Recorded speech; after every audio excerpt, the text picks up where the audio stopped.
You've heard the phrase before. Solitary confinement. A punishment for the worst of the worst. A cell where violent inmates sit alone, in silence, paying their debt to society. That's the myth. The truth? Some people in solitary didn't kill anyone. Some never even had a disciplinary infraction. Some were sent there for talking back to a guard, for being mentally ill, or simply for protection. In the United States today, over 80,000 people live in solitary confinement, spending 22 to 24 hours a day alone in a cell no bigger than a parking space. You've been told it's about safety. You've been told it's necessary. You've been told it's temporary. But almost everything you believe about solitary confinement is wrong. This is the story of the myths, the lies, and the truth about the most extreme punishment in America's prison system: solitary confinement. Myths about solitary confinement you still believe. A Behind Bars TV original documentary. The Myth of Silence. They're just sitting there. People imagine solitary confinement as stillness. A man sitting quietly in his cell, thinking about what he's done. But inside, silence isn't peace.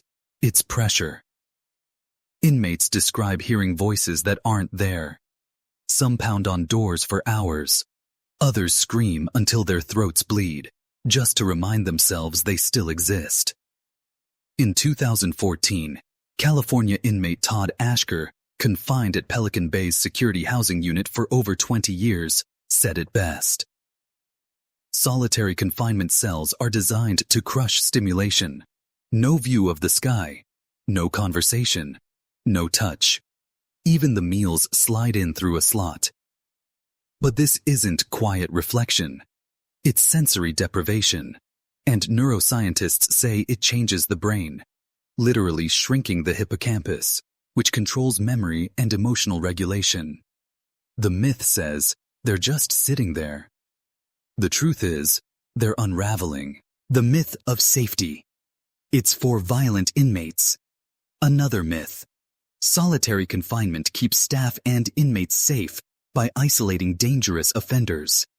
But research tells a different story. Across state prison systems, up to half of all inmates in solitary are there for nonviolent infractions. Things like talking back, failing a drug test, or possessing contraband like a phone or too many stamps. And in some cases, prisoners with severe mental illness are placed there simply because facilities lack proper psychiatric care. Ironically, solitary often creates more violence. Inmates released directly from isolation into the general population, or worse, onto the streets, are more likely to reoffend, act out, or harm themselves. Even corrections officers face danger. Studies show higher stress, PTSD, and suicide rates among staff who work long-term in solitary units. Solitary confinement doesn't reduce chaos. It recycles it, behind steel doors. The myth of short stays. It's only a few days. Most people imagine solitary as a short-term punishment, a few days of time out for bad behavior. But the truth? Many inmates spend months, years, even decades inside. In 2011, the average stay in California's security housing unit was over 7 years. Some inmates, like Todd Ashker, spent more than 20. When days blur together, time stops meaning anything. Inmates describe losing track of dates, seasons, even their own age. Some states, under public pressure, have introduced limits: 15 days in New York, 30 in Colorado. But enforcement is inconsistent. For thousands, solitary remains a life sentence in slow motion. The myth of control. They chose this life. You'll often hear people say, they put themselves there. If they just followed the rules, they wouldn't be in solitary. It sounds simple, but the truth is much darker. Many prisoners don't choose isolation. It's chosen for them. often for reasons far beyond their control. In some prisons, inmates are placed in solitary for their own protection. Former police officers, gang defectors, or LGBTQ+ inmates targeted by others. They're protected by being cut off from everyone and everything. Others are thrown into the hole for petty infractions, speaking too loudly, possessing unauthorized photos, or filing grievances against staff. Even worse, in states like Louisiana and Texas, prisoners who refuse to join gang activities or inform on others are branded disruptive and isolated indefinitely. For those who do lash out, violence, defiance, or protest, it's often a symptom, not a cause. Solitary itself breeds anger, paranoia, and impulsive behavior. The punishment becomes self-perpetuating. Inside solitary, control is an illusion. Every detail of life, light, food, movement, words, is dictated by others. Inmates have only one realm left to control: their own bodies. That's why self-harm and suicide rates skyrocket in isolation units. In some states, more than half of all prison suicides happen in solitary cells. The myth says, they chose it. The truth is, it consumes everyone, even those who never asked for it. The myth of rehabilitation. It teaches discipline. Another myth says solitary confinement teaches discipline, that it forces inmates to reflect, calm down, and change. But psychologists call it the opposite. Learned helplessness. In total isolation, behavior doesn't improve. It collapses. Without interaction, the brain loses the feedback it needs to adapt. Over time, prisoners stop reacting to commands, stop engaging in programs, even stop speaking. One former warden said, "We thought we were controlling them, but we were breaking them, and didn't realize it." Studies show that prisoners who spend long periods in solitary are far more likely to re-offend after release. In other words, solitary doesn't rehabilitate. It destabilizes. Even correctional officers admit it's a trap. The silence may bring short-term order, but long-term chaos. Once the human connection is gone, nothing replaces it. The myth says, solitary builds discipline. The truth is, it builds despair. The myth of necessity. There's no other way. Supporters of solitary confinement often make one final argument. It's necessary.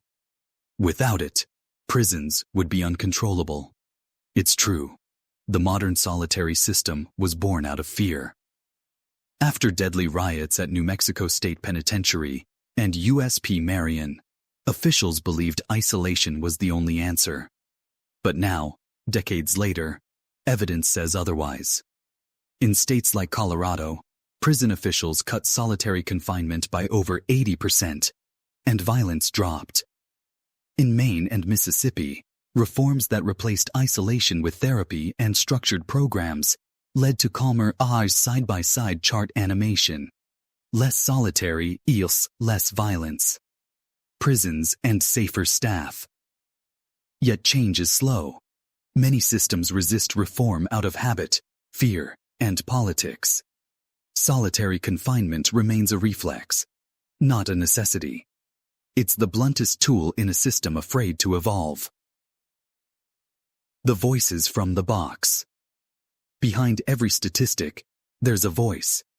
Behind every steel door, there's a story.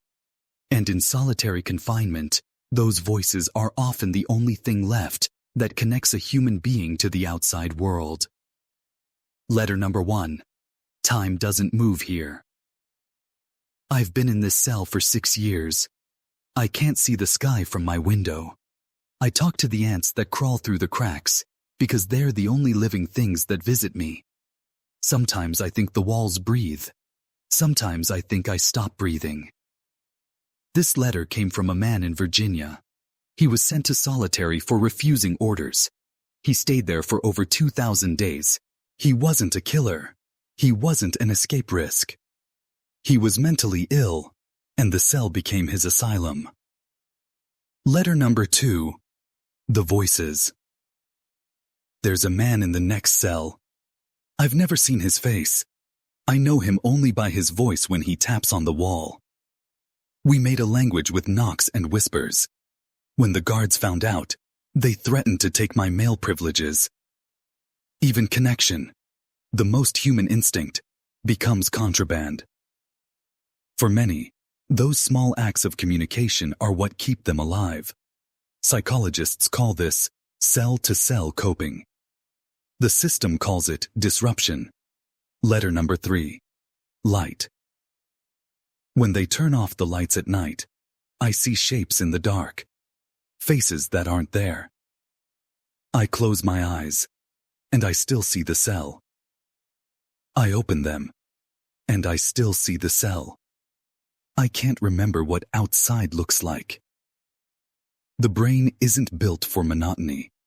After weeks, months, years, perception bends. Inmates report seeing shadows that move, lights that flicker in patterns, hearing whispers from behind the walls. These are not hallucinations born of madness. They're the mind's desperate attempt to create something, anything, when nothing changes. Letter number 4. The exit that isn't freedom. Tomorrow, they say I'm going home. I don't know if I can do it. I haven't touched another person in 8 years. I flinch when doors open too fast. The sound of keys makes my chest hurt. Thousands of inmates leave solitary every year, not to another prison unit, but straight to the streets. They step from total isolation into total chaos. No therapy, no reintegration, just release. Many can't handle it. Studies show that those released directly from solitary are twice as likely to be arrested again within the first year.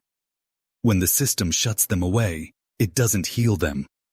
It manufactures ghosts, then releases them among the living. Montage of letters burning slowly to each of these lay. Tears came from men and women still alive when they were written. Some are free now, some are not, and some never made it out. Their words, though, remain. They remind us that the walls don't just hold bodies, they hold echoes. The push for change. For decades, solitary confinement was hidden behind walls and silence, but the truth always leaks, through letters, lawsuits, and human voices that refuse to disappear. In 2011, a group of inmates at California's Pelican Bay State Prison launched a hunger strike that spread to 30,000 prisoners across the state, the largest prison protest in U.S. history. Their demand? An end to indefinite isolation.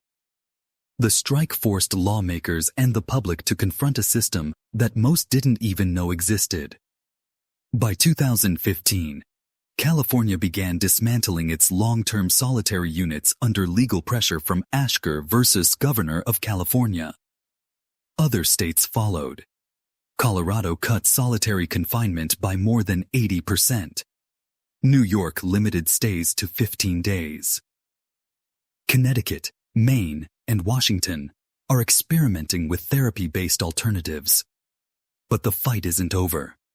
Thousands remain isolated across the country, in federal prisons, county jails, and immigrant detention centers.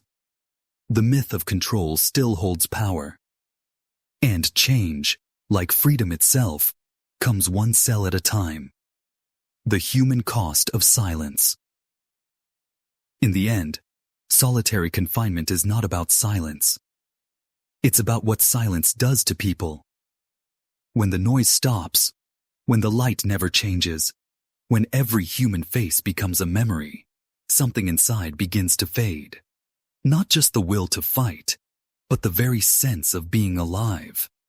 For decades, we've told ourselves that solitary confinement keeps us safe, that it's a necessary evil for a dangerous few. But what if the danger isn't in the inmates? What if it's in what we become by accepting this level of cruelty as normal? Every system reflects the society that builds it. And America's prisons reflect a society that fears chaos so deeply, it tries to control it through silence. A warden's key turning in a lock. A psychologist writing long-term isolation on a clipboard. A child visiting a prison staring through thick glass at an absent parent. For those who've lived inside the box, the world outside feels foreign. Sunlight hurts. Crowds overwhelm. They carry the cell with them. Invisible, but permanent. One man who survived 14 years in solitary said it best. They didn't just lock me up, they erased me. But no one disappears completely.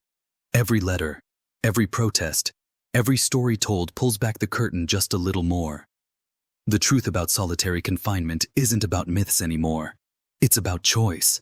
We can choose to keep believing that silence is control, or we can admit that silence is suffering. We can choose to keep building boxes, or we can start opening doors. In the darkness of solitary, even a single beam of light is enough to remind someone they still exist. Maybe the same is true for us all. This has been Myths About Solitary Confinement You Still Believe. I'm your host, and this is Behind Bars TV.